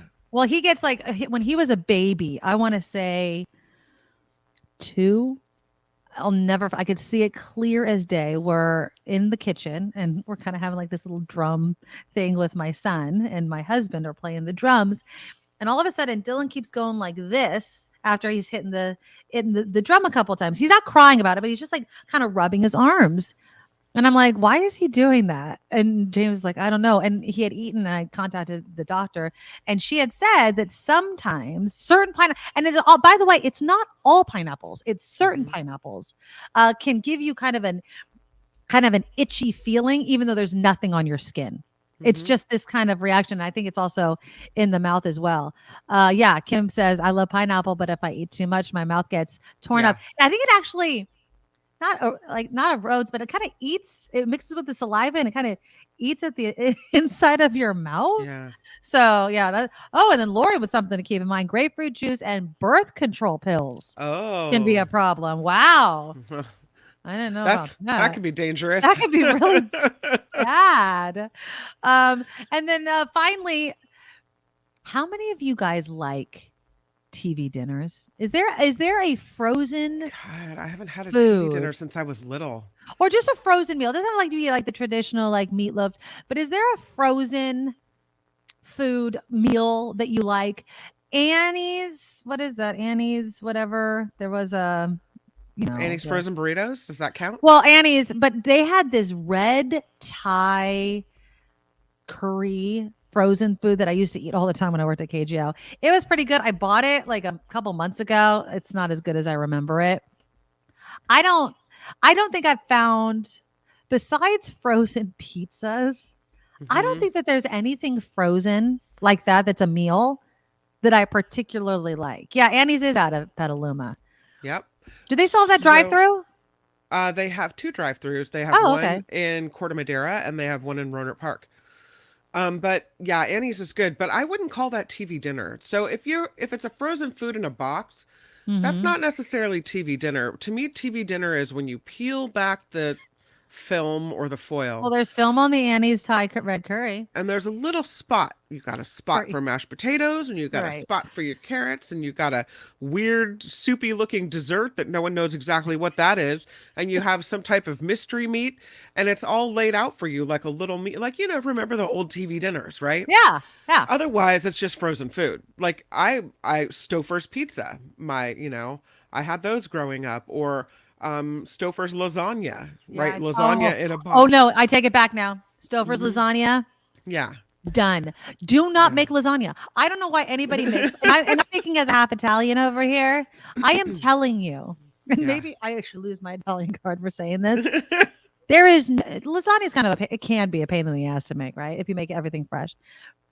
Stouffer's lasagna is bomb. I have never had Stouffer's lasagna and been disappointed. So I take that back. That is the number one. If you're gonna get something, and they make individual ones too. But that's not a TV dinner. A TV dinner is, you know. But that's it's dinner. not a TV dinner. It's got a spot for each little item that goes in the dish, like a well-rounded vegetable, meat, whatever. Like that's like the traditional American TV dinner. It all laid out for you, where you just peel off the top and cook it and put it on your TV tray and watch TV and just wonder about your life. Walnut Creek Softball says, "I love Annie's vegetarian lasagna." Have you tried this? Well, if you're a vegetarian, if you try their cheese lasagna, Stouffer's cheese lasagna, it's probably not as good of ingredients, but everything at the Annie's drive-thru is vegetarian or vegan, including the cream cheese that you put on they sell a bagel there. You can get a bagel and cream cheese, but the cream cheese is some type of plant-based thing, and it's crumbly. Amy's, not Annie's. Amy's, yeah, Amy's. And Amy's, so, sorry, I don't know why I say Annie's. It crumbles if you try to put it on in your car. There's crumbly, weird vegan cream cheese everywhere, rolling all over the place. Yeah, don't do it. Take it from me. Let me be the one who have made that mistake. Yeah. Well, I mean, you can have real cream cheese if you're not vegan, right? Or do vegetarians not eat cheese? I thought vegetarians eat cheese. No, that's vegan. Yeah. So I mean, is Amy's 100? It's not. Amy's is not vegan. Amy's is vegetarian. Give me some real cream cheese, please. Do they have real cream cheese? No, it's that's vegan. Stupid. Yeah, that's stupid. Lean cuisine, no. Marie Callender's pot pies. I'm not a pot pie lover, but I do. I like. I used to go to the restaurant Marie Callender, so I could see it. I'm with you, Kevin Wells. Absolutely. Yeah. Yeah. Let's see. Murphy says, I eat frozen cauliflower crust pizza for a quick lunch. I've never tried it. Have you ever tried cauliflower crust? I've never tried it. And I like cauliflower. Is it good? Is it dry? It sounds dry to me. No, it's good. Oh, is it good? Okay. Jim likes the Trader Joe's chicken tikka masala. Ooh, Trader Joe's. I think there's a 6th recall of some food from them. So you guys need to check your. And it was all like, there's rocks in this, there's metal in that. Like, what's happening? Where is the quality control? Exactly. All right, and then there's more for Marie Callender's. We gotta do some headlines. Hold on. Let's devour. Buffalo chicken and macaroni and cheese. Devour, is that the brand, Trevor, where there's like hella protein and it's supposed to be like a really dense meal? I always like imagine like a bodybuilder eats the Devour meals. It always seemed like way too much food for me. Franco's taking my Italian card. I'm sorry. I was gonna say, like, you're advocating for Stouffer's lasagna. What about when it comes out of the oven with the bubbling cheese dude, and it's the pasta? Bomb. I am sorry. It is good. I enjoy it. And believe me, like we make Armani. I remember last Christmas I taught y'all how to make that. I make my own homemade sauce. I understand good Italian food. I often don't even go out for Italian unless it's something special that I don't make at home. And I'm not a huge lasagna eater. But if I was going to, I sure as hell am not taking the all day it's going to take me to make it. And it's just layering and making the sauce. And if you have meat, browning the meat, it's a pain in the butt. Stouffer's, just get it. You could slide that crap right into a pan and pretend that you made it. I don't know. It's good. It's good. I don't care if I lose some of my Italian card. I'm not stupid. It's yummy. Why break it if it ain't broke? Okay. Let's do some headlines. We do have Tim Sika coming up to tell us what to watch in the movie theaters this weekend, which I'm kind of surprised, Kim. I always imagine every holiday weekend is a big movie weekend. Mm-hmm. I don't think so. Not this weekend. And I wanted to I told my kids, my daughter's in high school now. So now making plans with my child is becoming more and more difficult. And I was like, Saturday's our day. I want to do something as a family on Saturday. And so I was thinking maybe going to a movie. Yeah. But there's nothing new out. But we haven't gone to the movies in a long time, like to the movie theater. And so there's a bunch of things. I kind of want to see that new, what is it, Gran Torino movie, the racing movie. Yeah. I was tempted to go see the new Mission Impossible. I feel like that might be fun. If you guys are seeing or have seen a movie, let me know what you're watching, but Tim will tell us what's new in theaters or to stream coming up. Make sure you click that thumbs up button, please, to show your support of the show. Thank you to Mimi, who came with a $10 super sticker as well. Thank you, Mimi. Nice. Luis also with that $20 donation to my microphone. Kim started us off with that $50 donation for my microphone. You're going to get a nice mic. I don't know hope about you. so. I just want it to work properly. I'm going to be really bummed if I get it and then it doesn't work.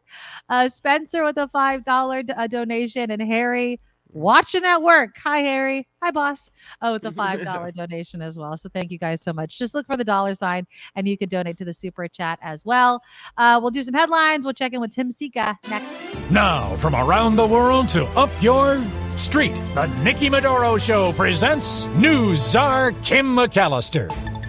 And it is that time of the Nikki Medoro Show where we go visit the former president. The governor of Georgia will not call a special legislative session to potentially impeach the district attorney prosecuting former President Donald Trump. Republican Brian Kemp said yesterday, despite calls from some GOP lawmakers, he has not seen any evidence that Fulton County District Attorney Fani Willis has done anything unlawful. Fulton is charging Trump and 18 other co-defendants for their alleged efforts to overturn the results of the 2020 election. Donald Trump's Georgia trial on charges of trying to overturn that election will be streamed on YouTube. Welcome to the party here on YouTube.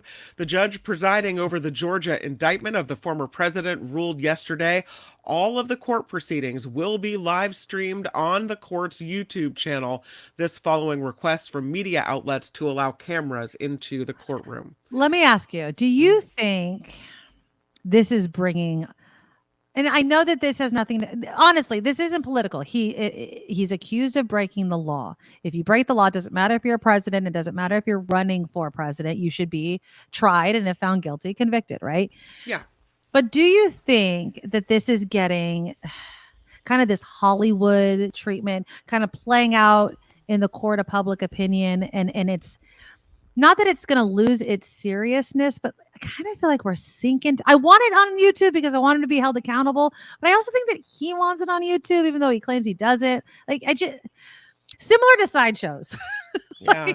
Are we just giving him the attention that he wants because no publicity is bad publicity? Maybe. I don't know. But two reasons I think this is good.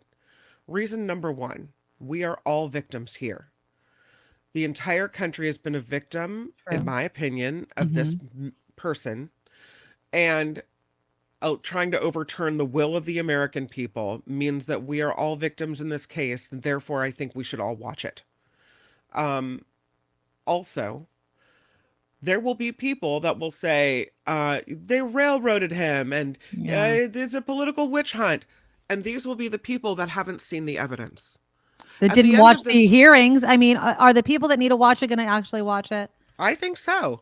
And I think when the American people see the evidence laid out before them, it's hard to refute, right? And so I think it's important for it to be covered this way. Otherwise, I mean, listen, the trial is the trial.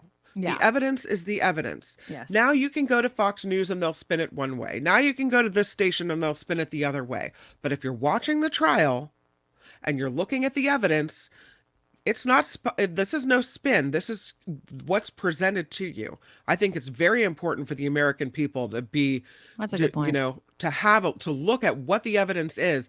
And if that's the case, then whatever the outcome of the jury, I think we'll all be thinking that justice has been served if we all can look at the evidence and see, if you don't watch it, then you really don't have any reason to complain at the end if you don't like the verdict. Right. You don't even know it. Yeah. And Kevin wants it all televised. Okay.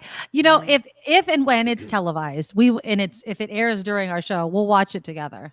That'll be fun. Yeah. That'll be a lot of fun. But I hope people understand. I have this friend and she's conservative. She's a total Republican, but I've mentioned her before. She's someone that I can have sane conversations with. Mm-hmm. And she posted this thing about, media companies and all the anchors are saying the exact same thing about how media is being controlled. And I responded to her. She posted it on Instagram and I said, yep. And I was like, and we know exactly how that happens is it comes from up top. Sinclair and all these companies send down the message that you have to say certain things. And then, of course, it's just kind of the news feed where copy is sent through and people are too lazy to rewrite it. But it does happen. And I know that she's looking at it one way. I just wish they'd tell the truth and stop believing in conspiracies. And we're both arguing the same thing. But I feel like she's coming at it with a kind of a Republican angle. And I know she's looking at me like you're coming at it from a liberal. But I told her, I'm like, it is scary. It's scary when you have, I just watched, and I know that Newsmax is not, it is not a news station, even though news is in its name. But literally the anchor was interviewing someone and the woman said, what do you think about these politicians that are on the wrong side of history and not standing by Donald Trump? Yeah. And I was like, what kind of freaking question is that? Like, it's insane. And then some people watch these stations as if they're really a news station, and it boggles my mind. So it's scary times. Hopefully the truth comes through during these trials. That's what I hope. Isn't that interesting? The wrong side of history, because that's how could we have the same argument and be so diametrically opposed, right? Because that's how I feel.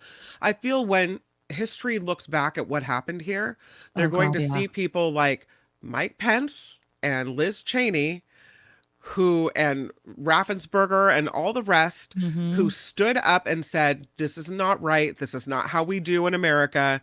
This is, not the way it goes, and stood up to him. And those are the people that history will look on with favor. Exactly. When history looks back, what the history books are going to show is the mugshot of Donald Trump. I hope so. I hope so. The first president to have a mugshot. That's what they're going to show. That's how he'll be remembered. Yeah. I don't know. I just hope it's not like, the Frank Sinatra mugshot that people are, hanging it up as if it means something cool. Like Donald Trump, if not the worst president for what he has done to divide this country. I've never realized how much damage one man can do, but he has done so much. Yeah, it's really sad. What he's managed to do to this country. One person. Right? Yeah. One person. And how people can believe all the things they believe. I just don't get it. Let's go to the Border Patrol. Because hundreds of U.S. troops will remain at the southern border for another month. The Defense Department saying yesterday up to 400 active duty military personnel will continue their deployment through September 30th. The soldiers have been at the border since May, when 1,500 troops were deployed for 90 days to help contain a surge in illegal border crossings.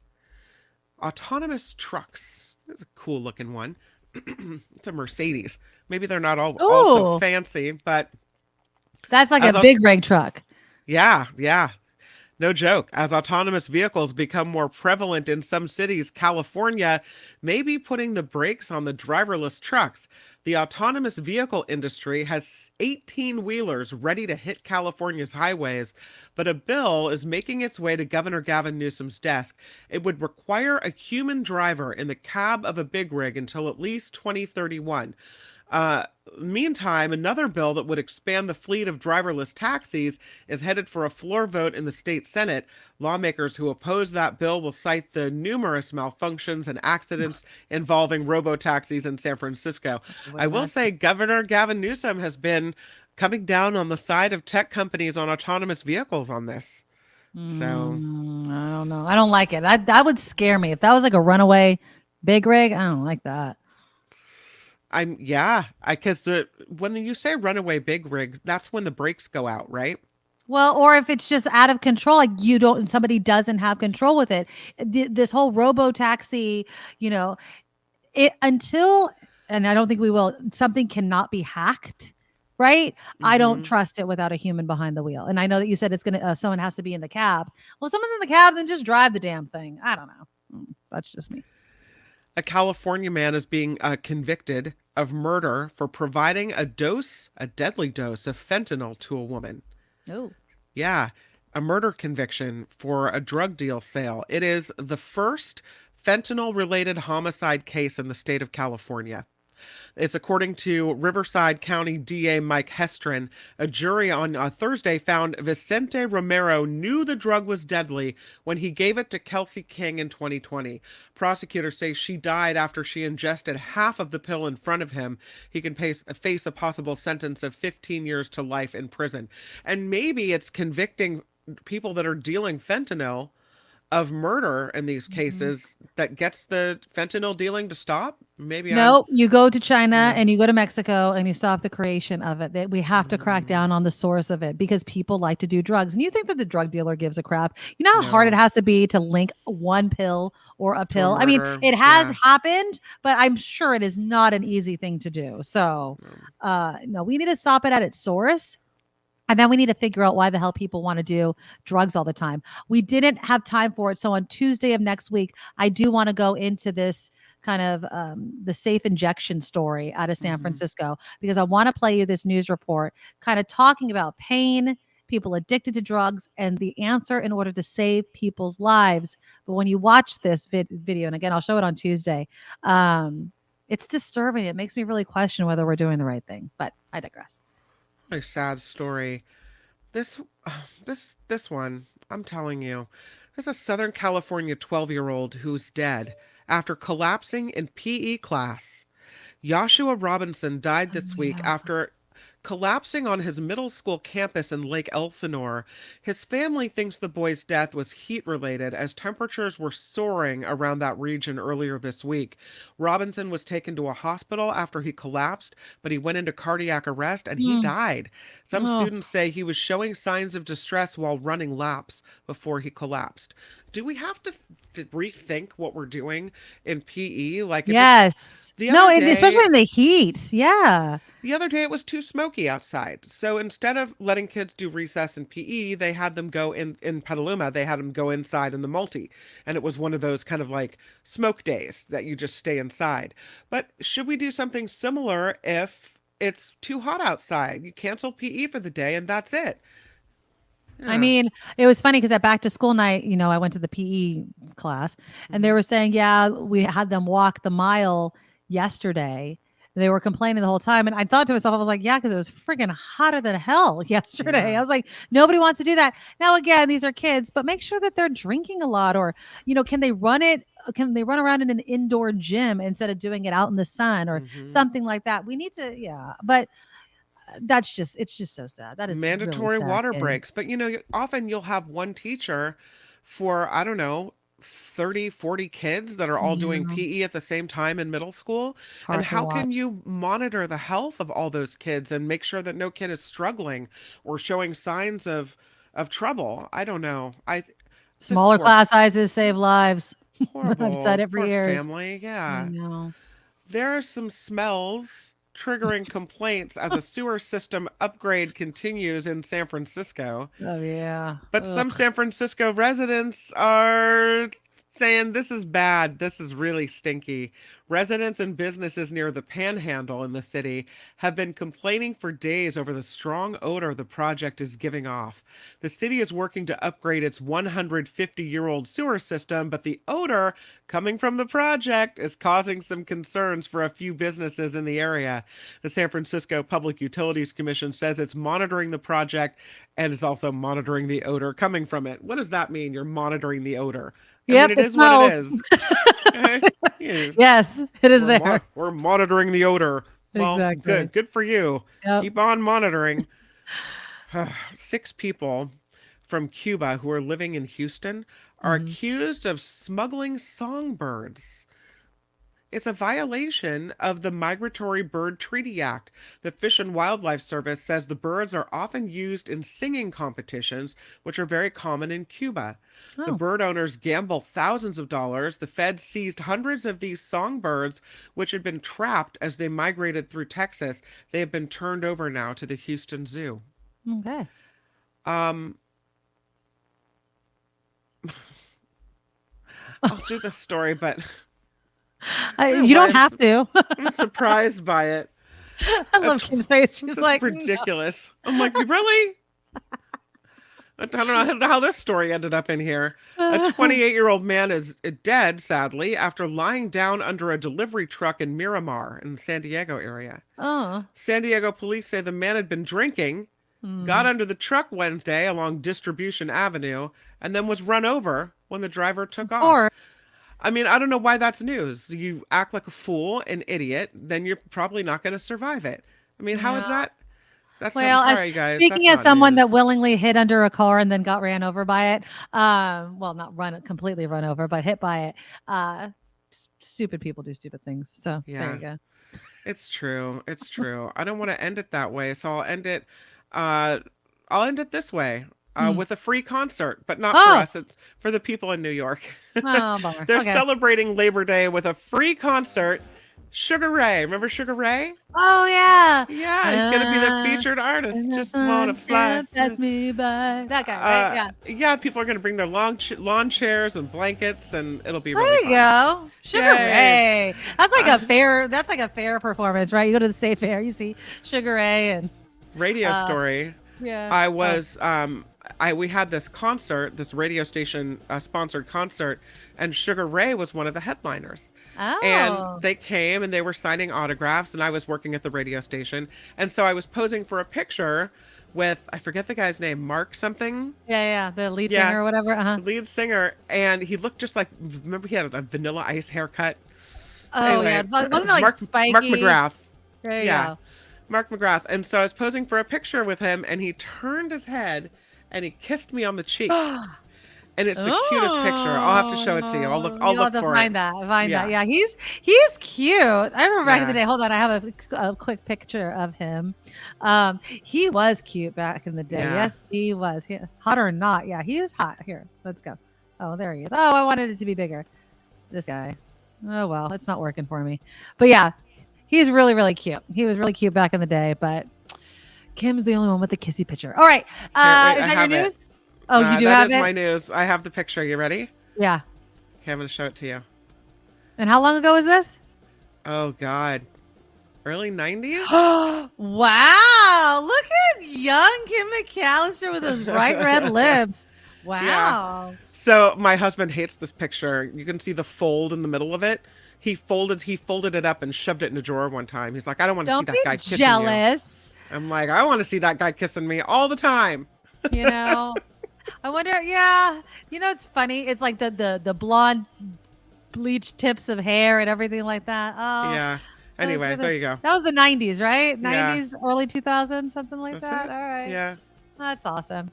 Yeah. Okay. Oh, Robert wants my quick hiding under the car story. 2 years old, playing hide and seek with my brother, hid under my dad's car. Dad decided to go to school. Did not know that I was underneath the car. Oh no. Yeah. I always tease him about it. I say that he's like, I've written stories for school about this. I have a scar on my head. I have a number of scars on my head, but I got it because the axle or whatever is underneath the car hit me.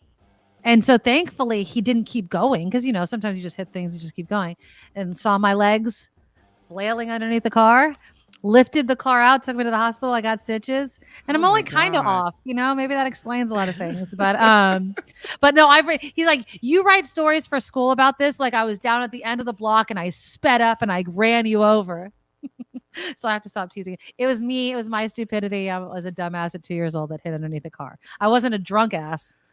God, you're so lucky. We're lucky to have a Nikki Medoro today. Oh, yeah, absolutely. Hands down.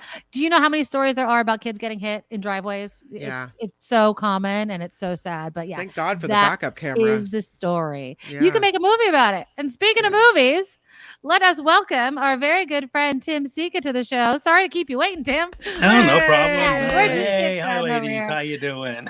I'm doing good. And I'm surprised, Tim, because you sent me the list of movies and you said it's slow. Is Labor Day not a popular movie release weekend?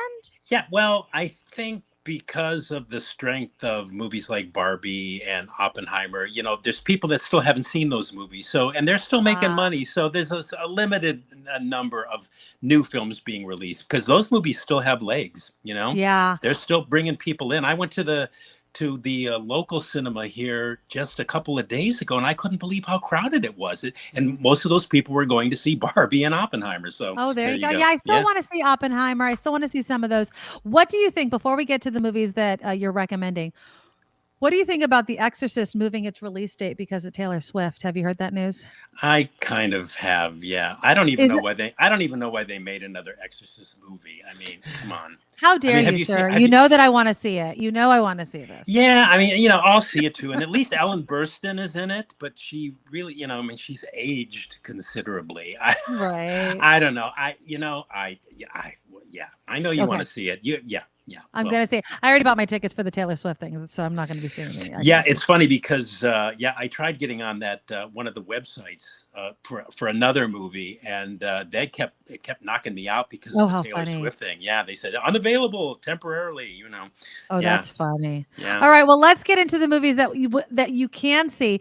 I want to start, now every time I see the movie picture of it, I'm always like, he seems so depressed, and I've never seen any of the past ones, but are they good? Equalizer. The Equalizer 3 with Denzel Washington, who's an amazing actor. Yeah. But is this every 4 years or so we get one of these Equalizer movies, all directed by Antoine Fuqua, who directed Denzel Washington to his Best Actor Oscar win for Training Day. I think it was like 20 years ago. Anyway, there was the Equalizer, then the Equalizer 2, and now the final installment of the Equalizer trilogy, which is loosely based on this television series of the same name. I've never seen it. I've never seen it.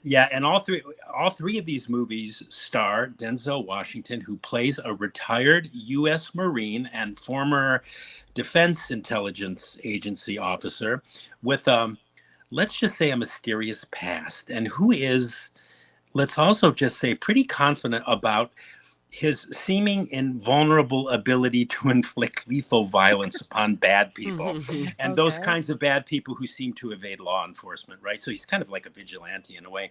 And in this third installment, he's on this mission in Sicily, some mission. I'm not sure how he got there or why, it probably doesn't matter. But as he's decimating his enemies in the opening sequence of this movie, God, really, yeah, we'll get to that. He gets wounded. And during his recovery, he befriends the people of Sicily and the place Sicily, which is basically run by, surprise, surprise, the Camorra, which is a centuries-old mafia-type criminal organization, right? And the plot is basically, Denzel Washington's character's name is Robert McCall, and he starts to notice what's going on and how the Camorra is terrorizing the people in the town. And so he basically, and at first, very, very calmly, warns them to leave these people alone, or, hey, Camorra, you're going to reap what you sow, and I'm going to facilitate that. And of course, the last thing you do is threaten the mafia. So what ensues is this, God, disturbingly satisfying in some ways, symphony of screen violence. And, I'm of two minds about these kinds of movies. First of all, the movie itself, it was shot on location. This installment was shot on location in Naples and Sicily.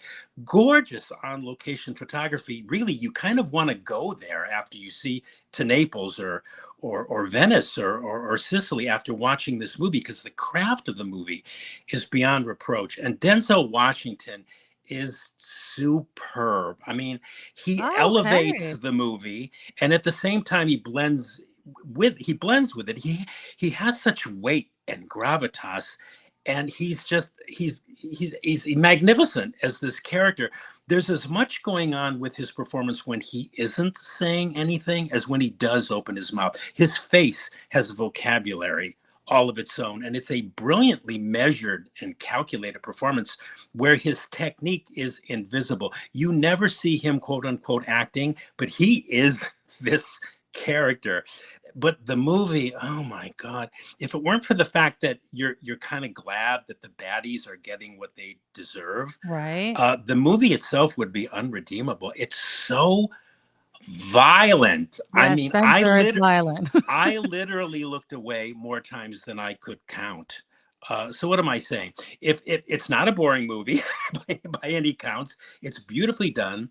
If this kind of screen violence is your jam, I mean, this is the movie for you. There's also that whole vigilante thing too.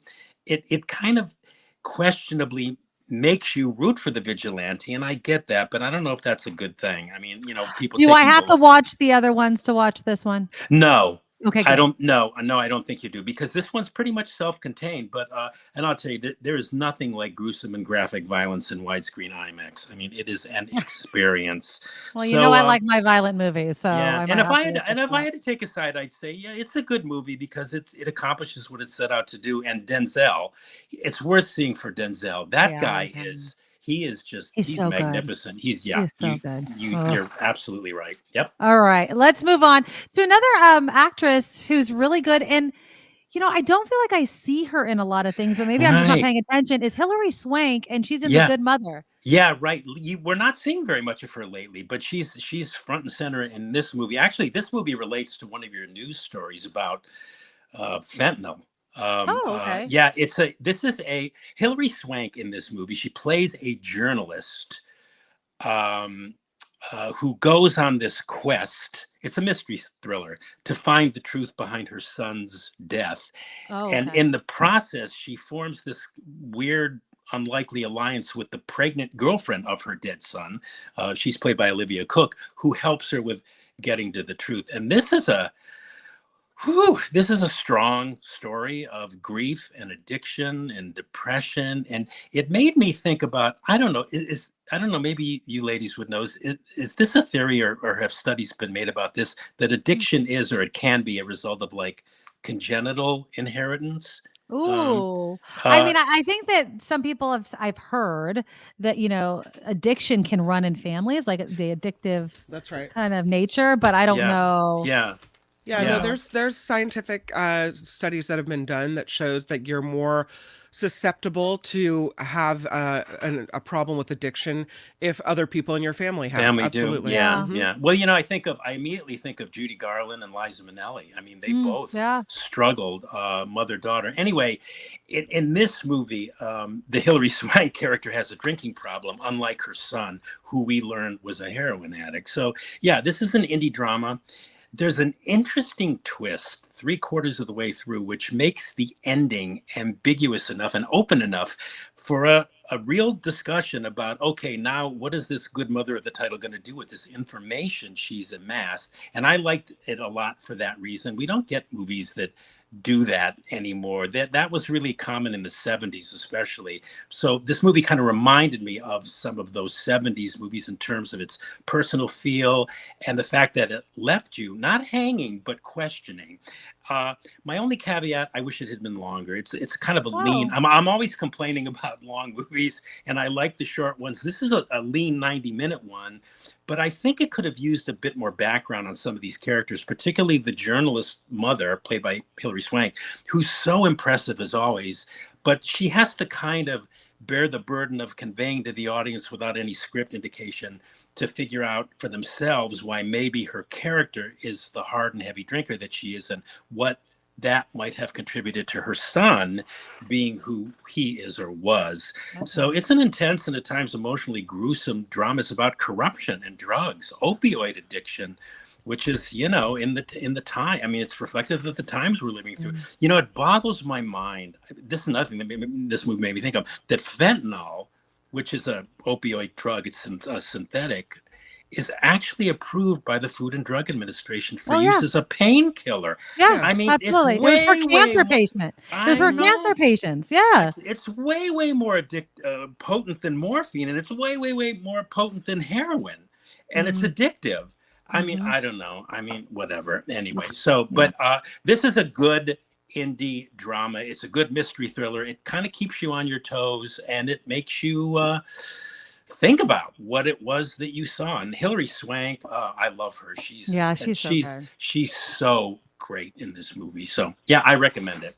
Perfect. Okay, now your last one we actually talked about earlier this week because I saw it. I don't think Kim, I did see it. I loved it, but I don't think Kim. I don't think you saw it. It's You Are So Not Invited to My Bar Mitzvah. I watched it. You did watch it because you said you loved it, so I watched it like not last night, but the night before. Yeah. Yeah, I should ask you guys what you thought of it. You both liked it? I loved it. I thought it was funny. Again, did too. I was being held to account for, I know nothing about Judaism. And so everything I learned, I was learning from this movie and I got it all wrong or not completely right. But forgive me, people. I'm learning from an Adam Sandler movie. But I thought it was cute. I mean, that's okay. Yeah. I was late to the party on this one. I wanted to cover it because I did, in fact, like it a lot. It's a comedy and it's a good one. One of the better Netflix films, I think, and it's called "You Are So Not Invited to My Bat Mitzvah," which is the Jewish coming of age ritual for girls. It's bar mitzvah for boys and bat mitzvah for girls. Movie's based on a YA novel of the same name. We're getting lots of these YA novel book to screen adaptations. Next week, we're going to talk about another one called Aristotle and Dante Discover the Secrets of the Universe. But anyway, You Are So Not Invited to My Bat Mitzvah it's a very Jewish, Kim, Nikki, you cracked me up. It's a very Jewish comedy about two best friends who are both planning their bat mitzvahs, but both of their plans kind of get all screwed up because of this popular boy whose attention they're both kind of vying for. And there's nothing like a situation like that when they can come between two best friends at that age. Anyway, Idina Menzel, Adam Sandler, they play one of the girls. They play one of the girls' parents. Adam Sandler's real life daughters play his daughters in the film, and his real life wife Jackie Sandler plays the mother of the other girl, the other best friend. So it's a family affair, and everybody's really good. Sandler actually only has a supporting role. Sunny Sandler is his real life daughter who plays his daughter in the movie, and she plays the girl looking forward to her bat mitzvah. And Samantha Lorraine plays her best friend. And it's very funny. It's very fast, very Jewish comedy about friendship and growing up. And, those little things that when you're 13 seem to be a matter of life and death. Yeah. I mean, they're just little things. And the movie captured that so well. And this is not one of those silly, stupid Adam Sandler movies, which I have to admit have their charm and they have their place. But the Adam Sandler sensibility seems to have permeated, I think, the playing of this movie. I thought Sandler might have directed this. I didn't know who had until I was watching the end credits, or at least written it, and he did neither, because there seemed to be Adam Sandler bits sprinkled throughout the movie, line deliveries and stuff, but they're performed by the other characters in their own and in their own voices. So the Sandler sensibility is kind of tempered, and that's at least that's how a lot of the comedy occurred to me. But it's a sweet, affectionate, funny movie. It's a good family picture. Another one. I mean, there was another good one last week too. Scrapper, it was called. So that's two good family pictures in a row, and I think adults will. And correct me if I'm wrong, ladies, but I think adults will most certainly relate to the adult characters in this movie, especially those who are parents. And young teens will relate to all the youthful goings on, the music. And for those who aren't Jewish, will maybe learn something about the Jewish culture and the ritual of a bat mitzvah. So very, very enjoyable movie. I was surprised. I was going in there with my arms folded going, okay. And I laughed. I enjoyed it. It just flew by. It was a really cute movie. Yeah, I liked it a liked I liked the rabbi. I thought the rabbi character was really interesting. So funny. Funny. Rabbi Rebecca. Yeah. Right. Rabbi Rebecca was awesome. The movie was, it was cute. It was it was fine. I was interested about, until kind of maybe the latter portion of the movie, how the mom, Idina Menzel, didn't really you didn't really see the connection with the kids until later on. And I kept waiting for her to have this relationship with her daughters, and I didn't feel it until maybe the later portion of the movie when she took them. And no spoiler alert, but her mom was the biggest problem of it all. So I was like, that's interesting, because obviously she had more. It seemed like she had more of a connection with her dad, right? Yeah. You know what? That is interesting. Too. See, and of course I really didn't notice that, because I was paying attention to the dad part, which of course I would. But you're right. No, she there was no connection until the end. Yeah. But I thought it was a really good movie. Adam Sandler's real life wife is a very attractive woman. I didn't know that was his wife until you told me. Really, she's really pretty, and she did a really good job too. Yeah, she did a really good job. Yeah. All right, so I mean, all thumbs up, I guess, except Equalizer's really violent. But The Good Mother is really good. Oh, really? If you really just plan on looking the other way about half of that movie. Ugh. It's kind of like in the spirit of John Wick. You know, these are movies where it's like, you know, when no you sit down, more violent than John Wick. I mean, there was really? a scene where he kills this guy, right? He sticks a gun in his mouth, and the force of the gun is so strong that the bullet not only blows the back of his head out, but kills another guy that's Someone standing behind right in him. front and blows up his head. I mean, it's You're selling it to me, man. I love that crap. So. yeah, well, you know, they obviously, somebody is thinking about how to do this on screen. I mean, I give them credit. I mean, it's really creative ways to kill people. Go see The Equalizer. I love it. Yes. Tim, you are the best. Thank you so much for being here. Thanks. We appreciate it. Oh, thank you. I had a great time. Thanks. Have a good holiday. We'll Have talk a to you good next weekend. time. Yeah, you too. All right. Okay. Bye. All right, you guys. So we will be back on Tuesday. Enjoy your long Labor Day. Stay right here, though. Mark Thompson's next. Then the after party is next. Yeah. I'm not going to finish these Danishes. Thank you to everybody that donated to the show. Real quickly, sorry. I want to say thank you again because we got Marilyn with a $10 super sticker, Mimi with $10. Woo-hoo! We got both Louise with $20 and Kim for $50 for a new mic. I will hope to have it by Tuesday. Spencer with $5, Harry for $5. Have fun at work, Harry. We love having you all here. Have a great weekend. Stay safe. Be right back here on Tuesday, but stay here for all the rest of the shows. Yeah. Bye, Kim. Love you. Mwah. I love you. Bye everybody. Nikki, you're all so awesome. Miss Brown, like a beautiful blossom. You're all so the best. I really can't rest. You're all so awesome.